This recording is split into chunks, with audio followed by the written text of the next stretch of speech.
गठन पर हलचल तेज है। जेडीयू नेता ललन सिंह और संजय झा दिल्ली पहुंचे। बीजेपी नेताओं के साथ सरकार गठन पर चर्चा करेंगे। इस वक्त की बड़ी खबर आ गई है। देखिए, जनता का मैंडेट आ चुका है, जनता ने नतीजे सामने रख दिए हैं, लेकिन अब बारी है सरकार की। सरकार गठन को लेकर हलचल तेज हो चुकी है। ललन सिंह और संजय झा दिल्ली पहुंचकर वहां पर बीजेपी के नेताओं से सरकार गठन पर चर्चा करेंगे। सूत्रों के हवाले से यह बड़ी खबर आपको दे रहे हैं। बिहार चुनाव प्रभारी धर्मेंद्र प्रधान और प्रभारी विनोद तावड़े ने गृह मंत्री अमित शाह से मुलाकात की है। बिहार चुनाव परिणाम और इसके बाद सरकार गठन को लेकर चर्चा हुई है, तो हलचल तेज हो चुकी है, गहमा गहमी बढ़ने लगी है। और अमितेश ज्यादा जानकारी के साथ दिल्ली से जुड़ चुके हैं। अमितेश, बताया जा रहा है कि तमाम बड़े नेताओं की मुलाकात हो रही है और सरकार गठन को लेकर चर्चा हो रही है। किस तरीके की हलचल है सरकार गठन को लेकर, बताइएगा विस्तार से।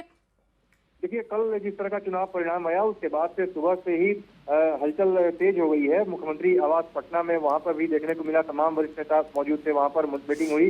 लेकिन उसके बाद दिल्ली में भी सियासी हलचल, क्योंकि दिल्ली में ही बीजेपी का आला कमान यहाँ पर है। गृह मंत्री अमित शाह, बीजेपी के राष्ट्रीय अध्यक्ष, प्रधानमंत्री सब लोग दिल्ली में ही मौजूद है। तो निश्चित रूप से इस लिहाज से दिल्ली में भी सियासी हलचल शिफ्ट कर गई है।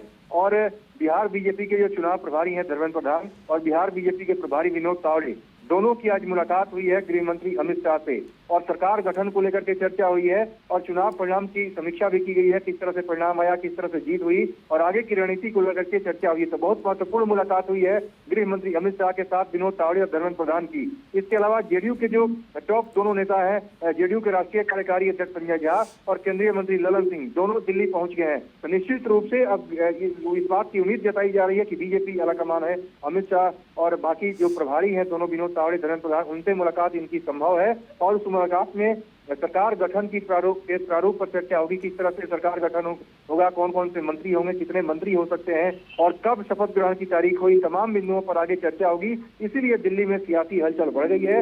जेडीयू के दोनों वरिष्ठ नेता दिल्ली आ गए हैं, संजय झा, ललन सिंह, और बिहार के दोनों जो बिहार प्रभारी विनोद तावड़े और चुनाव प्रभारी धर्मेंद्र प्रधान, वो भी दिल्ली में मौजूद है, गृह मंत्री मौजूद है। तो निश्चित रूप से काफी सियासी हलचल तेज होने वाली है अगले 1-2 दिनों में।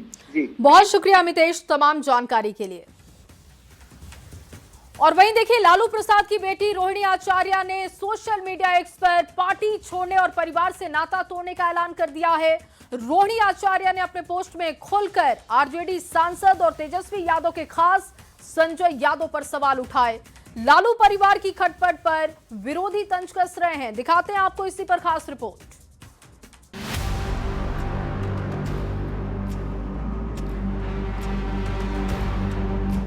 विधानसभा चुनाव में मिली करारी हार के बाद लालू परिवार का आंतरिक कलह पूरी तरह सतह पर आ गया है। बेटा तेज प्रताप यादव परिवार और पार्टी से निकाले गए थे, तो लालू प्रसाद की बेटी रोहिणी आचार्य ने खुद पार्टी और परिवार से नाता तोड़ लिया है। वो भी तेजस्वी यादव के खासम खास और राज्यसभा सांसद संजय यादव की ओर इशारा करते हुए रोहिणी ने सोशल मीडिया साइट एक्स पर लिखा, मैं राजनीति छोड़ रही हूं और अपने परिवार से नाता तोड़ रही हूं। संजय यादव और रमीज ने मुझसे यही करने को कहा था और मैं सारा दोष अपने ऊपर ले रही हूं। रोहिणी के इस पोस्ट ने राजनीतिक गलियारों में हलचल पैदा कर दी। तेज प्रताप को छोड़ दें तो ये पहला मौका है जब लालू परिवार का कोई सदस्य सार्वजनिक रूप से इस तरह की बात कह रहा है। रोहिणी ने संजय यादव और रमीज नाम के व्यक्ति का जिक्र कर परिवार और पार्टी के अंदरूनी दबाव की ओर इशारा किया है, जिसका जिक्र करते हुए बीजेपी प्रदेश अध्यक्ष दिलीप जायसवाल कहते हैं कि 2 बाहरी व्यक्तियों के चलते इनका परिवार टूट रहा है। 2 व्यक्ति के कारण लालू जी का परिवार बिखरता जा रहा है, टूटता जा रहा है, किसी को भी अच्छा नहीं लगेगा। जेडीयू प्रवक्ता नीरज कुमार ने लालू प्रसाद पर तंज कसते हुए पूछा है कि लालू जी क्या आप धृतराष्ट्र हो गए? देवी जी आप है, लालू जी राजनीति के धृतराष्ट्र हो गए कि सब कुछ जानते हुए भी खामोश क्यों हैं? रोहिणी आचार्य लालू प्रसाद की वो बेटी हैं जिसने पिता को अपनी किडनी तक दे डाली, लेकिन अब उन्होंने पार्टी और परिवार से ही नाता तोड़ लिया है और इशारा किया है 2 लोगों की तरफ, संजय यादव और रमीज। दोनों ही लालू परिवार के सदस्य नहीं हैं। संजय यादव को तेजस्वी यादव की आंख और कान माना जाता है। जो उनके साथ साए की तरह रहते हैं, जबकि रमीज संजय यादव के साथ साए की तरह रहते हैं। संजय पर तेज प्रताप के साथ साथ रोहिणी आचार्य पहले भी बिना नाम लिए निशाना साध चुकी है। तो अब सवाल है कि क्या बाहरी लोगों की वजह से लालू प्रसाद का अपना परिवार टूट रहा है? न्यूज 18 के लिए पटना से शैलेंद्र और रवि एस नारायण के साथ ब्यूरो रिपोर्ट। तो देखिए, रोहिणी के पोस्ट के बाद सियासी हलचल काफी तेज है, लगातार इस पर बयान आ रहे हैं। इस बीच आपको एक बड़ी खबर देते हैं। रोहिणी आचार्य के पोस्ट पर जगदानंद का बयान सामने आ चुका है और उन्होंने कहा कि कहीं से कुछ भी पोस्ट होता रहता है, परिवार में कोई परेशानी नहीं है, किसी भी तरीके की दिक्कत परिवार में नहीं है। जगदानंद आज मिलने के लिए भी पहुंचे हुए थे लालू परिवार से और अब वो बयान ये दे रहे हैं रोहिणी आचार्य के पोस्ट पर कि कोई दिक्कत वाली बात नहीं है, परिवार में कोई परेशानी नहीं है, कहीं से भी कुछ भी पोस्ट होता है। लेकिन सवाल यह है कि रोहिणी आचार्य के ऑफिशियल हैंडल से ये पोस्ट किया गया है और अगर ये पोस्ट गलत होता, हैक किया गया होता तो अब तक ये साफ हो चुका होता। क्या डैमेज कंट्रोल की कोशिश हो रही है? क्योंकि लालू परिवार से अब तक किसी का बयान सामने नहीं आया है। रोहिणी आचार्य का एक पोस्ट आता है जिसमें वो कहती हैं कि संजय यादव की वजह से, रमीज की वजह से वो राजनीति छोड़ रही हैं, पार्टी छोड़ रही हैं, परिवार से नाता तोड़ रही हैं। आपको जगदानंद का बयान सुनवाते हैं। चल रहा है रोहिणी आचार्य जिस तरह के पोस्ट परिवार में रोहिणी आचार्य ने परिवार और पार्टी दोनों हम लोग का बहुत विस्तृत परिवार है। परिवार में कभी कोई विवाद नहीं होता। बाकी परिवार से लेकिन आप लोग सब जैसे हमारी इतनी बात हो रही है, अब आपकी इच्छा होगी उतना ही न दिखाइएगा। आप ख्याल करिए, आपकी जितनी इच्छा हो दिखाइएगा और आपकी इच्छा यदि निगेटिव है तो निगेटिव खोज लीजिएगा। खुलकर लिखा है कि उनको इस सारा परिवार, राजद परिवार, जो भी राजद परिवार से जुटे हैं, सभी लोग एक साथ एकजुट। सर, रोहिणी जी ने जो लिखा है सर, वो उसमें सवाल है। उन्होंने कहा कि मेरा परिवार और राजनीति से मैं बाहर जा रहा हूँ, अलग हो गया। और कहा है रोहिणी आचार्य अभी पोस्ट किया है। कौन? रोहिणी आचार्य जी ने लालू जी की बेटी है। पता नहीं, हम लोग से तो कभी नहीं कहा। और चलिए बात एनडीए की प्रचंड जीत की करते हैं। बिहार में एनडीए की प्रचंड जीत के बाद नई सरकार की सुगबुगाहट तेज हो चुकी है। सीएम नीतीश कुमार से शनिवार को दिग्गज नेताओं ने मुलाकात की और सबसे खास मुलाकात चिराग और सीएम नीतीश की रही। नीतीश के चेहरे पर विजय की खुशी की साफ झलक दिख रही थी। लैंडस्लाइड जीत के बाद एनडीए का जोश भी हाई दिख रहा है। आपको इसी पर खास रिपोर्ट दिखाते हैं।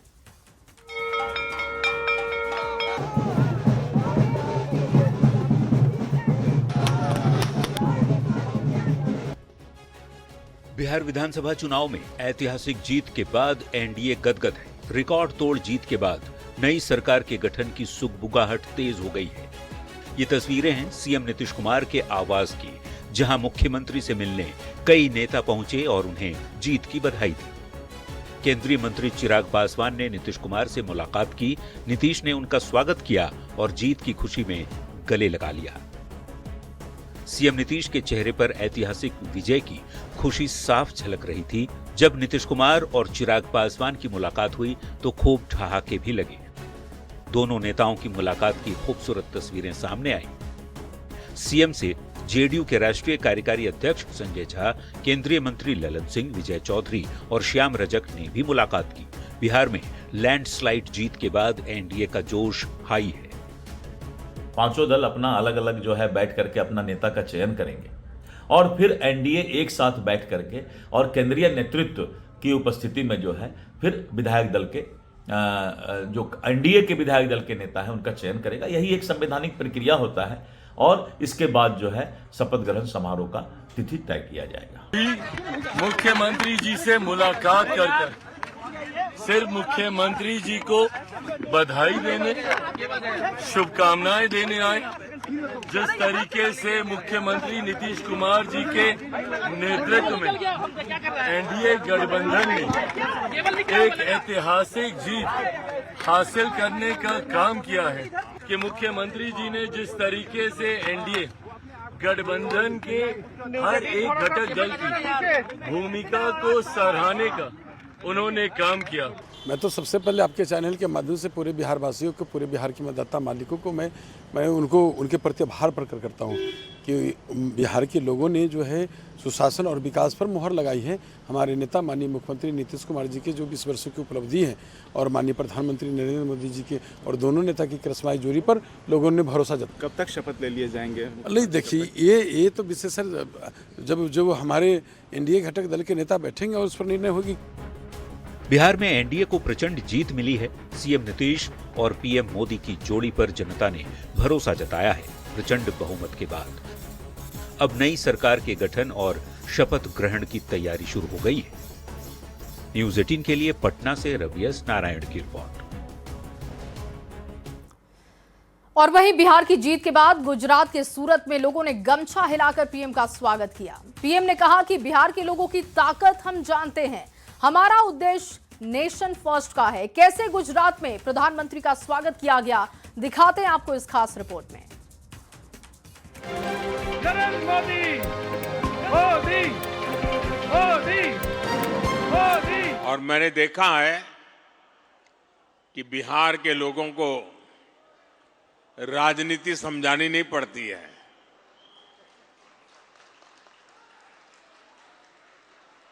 वो दुनिया को राजनीति समझाने की ताकत रखते हैं। बिहार का ऐतिहासिक विजय हुआ हो और अगर हम सूरत से आगे जा रहे हो और बिहार के लोगों को मिले भी ना जाए तो लगता है यात्रा अधूरी रह गई। जीत बिहार में हुई और जश्न पटना से करीब 1800 किलोमीटर दूर गुजरात के सूरत में मनाया गया।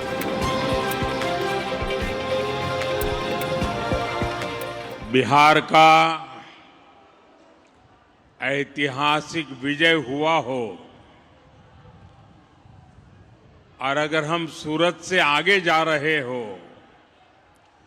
और बिहार के लोगों को मिले भी ना जाए तो लगता है यात्रा अधूरी रह गई। पीएम मोदी जैसे ही सूरत में बिहार के लोगों से संवाद करने पहुंचे, लोगों ने गमछा लहराकर पीएम मोदी का स्वागत किया।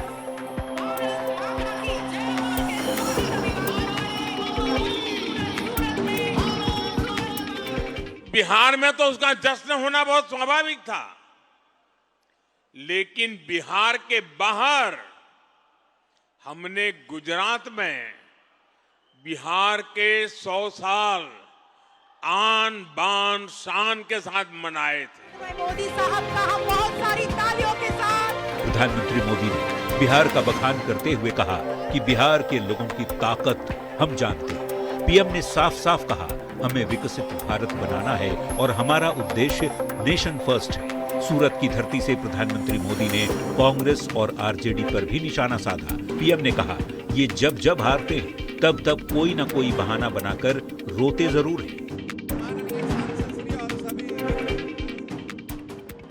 1-2 दशक में 50-50, 60 साल तक एक चक्री राज करने वाले लोग इस प्रकार से खत्म हो जाएं, ये साफ साफ उनके लिए आत्मनिरीक्षण का विषय है। वे अपने साथियों को भी पराजय के कारण नहीं समझा पा रहे, वे अपनी पार्टी को भी पराजय के कारण समझा नहीं पा रहे हैं और इसलिए सरल रास्ता ढूंढ लिया है। कभी ईवीएम हरा देता है, कभी इलेक्शन कमीशन हरा देता है। प्रधानमंत्री ने कहा, बिहार में जमानती लोगों ने जातिवादी राजनीति को फैलाया था।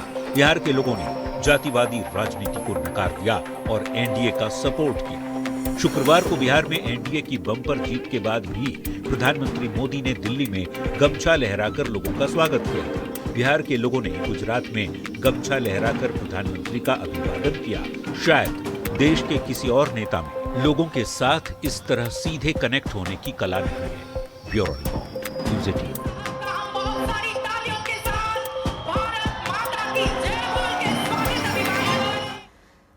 और चलिए आपके सामने एक बड़ी खबर रखते हैं। नतीजों के बाद बिहार विधानसभा चुनाव की परिणाम आने के बाद जनसुराज ने एक्स पर एक वीडियो पोस्ट किया है और वीडियो में कहा गया कि जिस संकल्प के साथ जनसुराज ने बिहार को सुधारने का प्रयास शुरू किया था उसमें किसी भी तरह की कोई कमी नहीं आने देंगे। जनसुराज दोगुनी ताकत से मेहनत करेगा, जनता के मुद्दों को उठाता रहेगा। जब तक बिहार को देश के 10 अग्रणी राज्यों में शामिल ना करा ले तब तक इस संकल्प से पीछे हटने का सवाल नहीं उठता। प्रशांत किशोर बिहार छोड़कर कहीं भी नहीं जाएगा। तो एक्स पर पोस्ट करते हुए यह संकल्प दोहराया गया है जनसुराज की तरफ से और उनका कहना है कि बिहार में ही प्रशांत किशोर रहेंगे, काम करेंगे बिहार की जनता के लिए, संकल्प से पीछे हटने का सवाल नहीं उठता।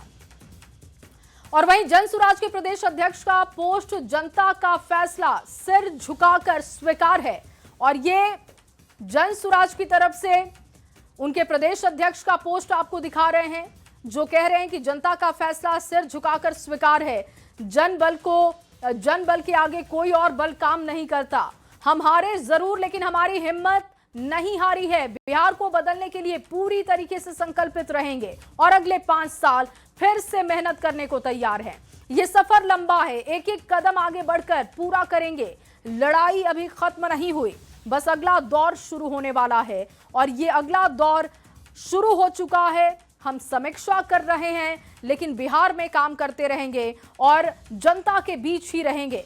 और देखिए इस बार का चुनाव रणनीतिकार से राजनेता बने पीके का भी इम्तिहान ले गया, जो बुरी तरीके से फ्लॉप हो चुके हैं। सभी 243 सीटों पर उम्मीदवार खड़े करने वाली जनसुराज अपने पहले इम्तिहान में खाता तक नहीं खोल पाई और ऐसे में सवाल है कि प्रशांत किशोर के राजनीतिक करियर को लेकर अब सवाल खड़े हो रहे हैं कि आखिर वो अगला कदम क्या लेंगे। दिखाते हैं आपको ये रिपोर्ट। तो जनसुराज का अभियान शुरू हुआ है, वो न सिर्फ बिहार में बल्कि बिहार के बाहर भी। 14 तारीख को जब परिणाम आएंगे तो लोग एक इतिहास, नया इतिहास रचा जाता हुआ देखेंगे। प्रशांत किशोर जनसुराज के संयोजक और चुनावी रणनीतिकार अपनी नई नवेली पार्टी के जरिए बिहार की सियासत में नई राजनीति की अलग जगाने में नाकाम रहे। बिहार चुनाव में हर मंच से प्रशांत किशोर ने यह दावा किया कि 10 से ज्यादा नेताओं को मुख्यमंत्री बनाने में कंधा लगाया, 6 साल में 6 लोगों को मुख्यमंत्री बनाया। पर जब चुनावी रणनीतिकार के पेशे से दूरी बनाकर राजनीति में आए प्रशांत किशोर खुद की पार्टी के साथ चुनावी मैदान में उतरे तो एक भी सीट नहीं जीत पाए। पीके के दावे और उम्मीदों से परे जनसुराज का प्रदर्शन बेहद खराब रहा।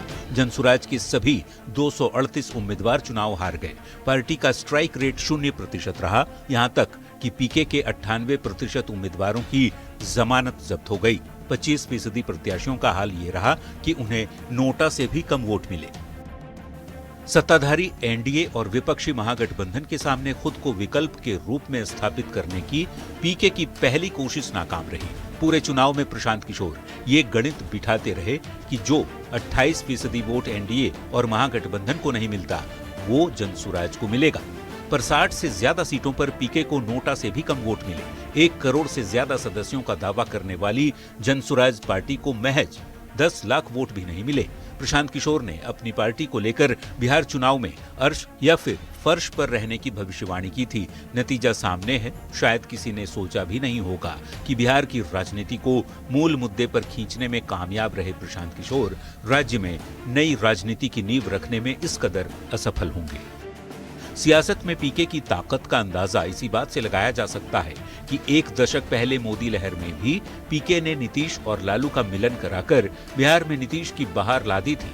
2010 में बम्पर जीत हासिल करने वाली बीजेपी को करारी सियासी पटखनी देने में सफलता हासिल की। बतौर चुनावी रणनीतिकार कई राज्यों में सरकारें बनवाई और बचाई भी, मगर पीके का जादू अपनी ही पार्टी के लिए नहीं चल पाया। 6 साल में 6 लोगों को सीएम बनवाने वाले पीके बड़ी मुश्किल से जनसुराज के 238 में से महज 5 उम्मीदवारों की जमानत बचाने में ही कामयाब हो पाए।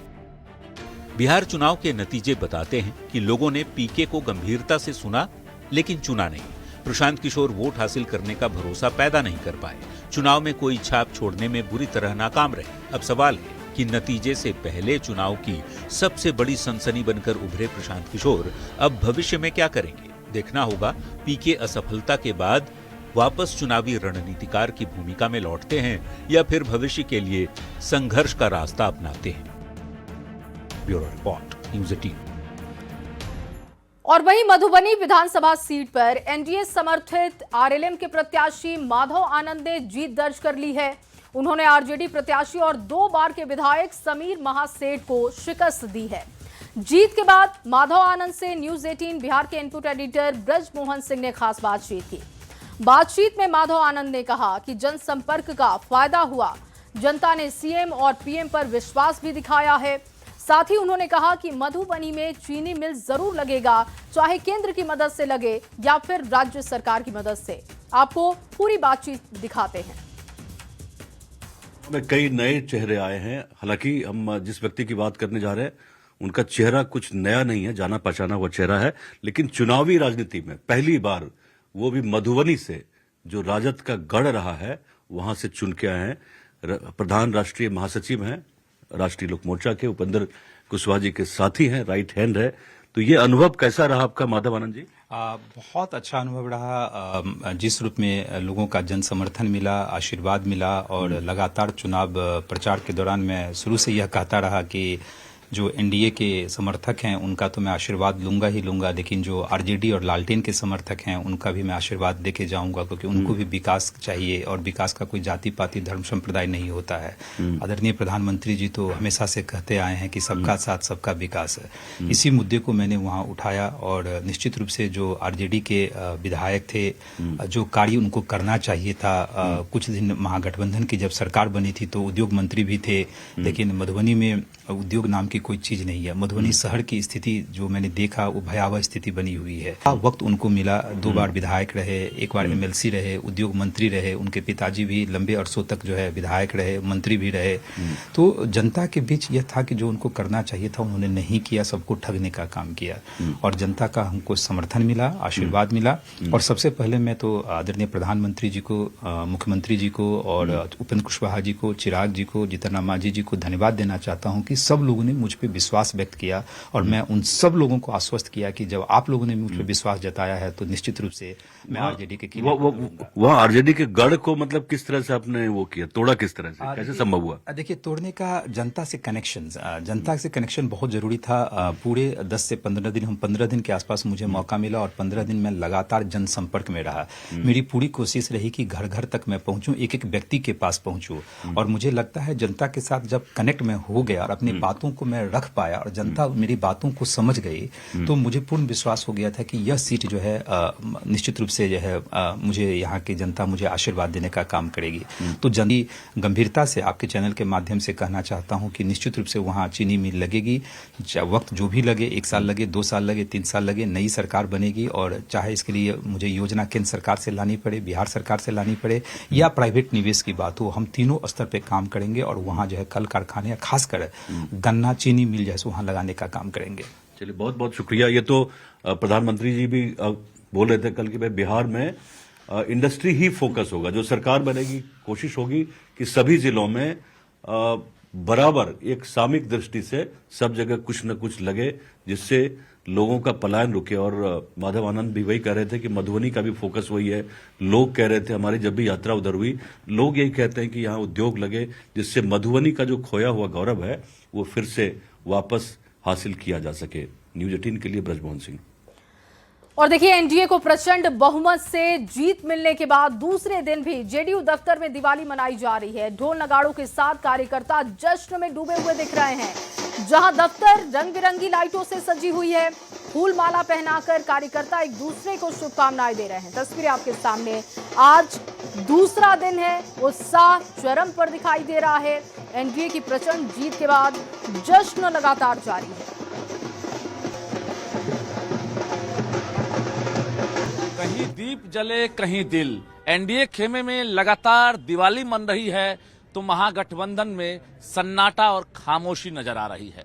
दूसरे दिन भी देख सकते हैं कि जीत का जो जश्न है और जो नजारा है बिल्कुल दिवाली सा है और चारों तरफ एलईडी लाइट की रोशनी में जेडीयू कार्यालय जगमग कर रहा है, तो कार्यकर्ता लगातार जोर से उत्साहित हैं, ढोल नगारे बज रहे हैं और विक्ट्री का सभी साइन दिखा रहे हैं। यानी अब शपथ ग्रहण की बारी है और तब तक जो है जेडीयू कार्यालय इसी प्रकार से गुलजार नजर आ रहा है। जरा बातचीत करेंगे कार्यकर्ताओं से। गले में माला पहनी है, प्रत्याशी तो नहीं है। यहाँ पे हर एक लोग, चाहे वो महिला हो पुरुष हो, सब नीतीश कुमार, और ये जीत अकेले नीतीश कुमार की नहीं है, उनकी जनता की भी है। देखिए, ये जो खुशी है बिहार के हर घर में है और हर घर के बच्चे और बुजुर्ग सभी के घर में हम लोग इतना खुशी मना रहे हैं कि लग रहा है दिवाली, होली और सारा पर्व आज ही मना ले और यह पूरे बिहार में खुशी का माहौल। 2025 और फिर से नीतीश, हम लोगों का यही संकल्प था कि 2025 में 225 और फिर से नीतीश। और टाइगर जिंदा है, टाइगर जिंदा है। ये जोश है और 25 से 30 फिर से नीतीश। बिहार में बाहर है, नीतीश कुमार है। हाँ। 2025 फिर से नीतीश। पेड़ चंदन से कम नहीं। हाँ। नीतीश कुमार की धरती पटना लंदन से कम नहीं। क्या नाम हुआ आपका? अजय कुमार भगत। लंदन बना देना है ये जंगल राज बनाम विकास, अपहरण राज बनाम विकास, नीतीश कुमार का विकास, बिहार का विकास और देश का विकास। नीतीश कुमार है तो हर चीज संभव है। नीतीश कुमार जो 20 साल में किए हैं, मैं आपको बता दे रहा हूँ, अगले 5 साल में जो 20 साल में किए वो अगले 5 साल में करेंगे। इनका नजारा है और कार्यकर्ताओं के चेहरे पर, नेताओं के चेहरे पर उत्साह साफ तौर से झलक रहा है। आतिशबाजी हो रही है। कैमरामैन दीपक जरा दिखाइए। ढोल नगारे बज रहे हैं और लगातार आतिशबाजी का दौर दूसरे दिन भी जारी है।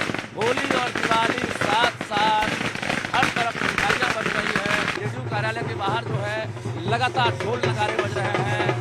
एक ही आवाज आ रही है, नीतीश कुमार है और बिहार में बाहर है। कैमरामैन दीपक के साथ रजनीश कुमार, न्यूज़ 18।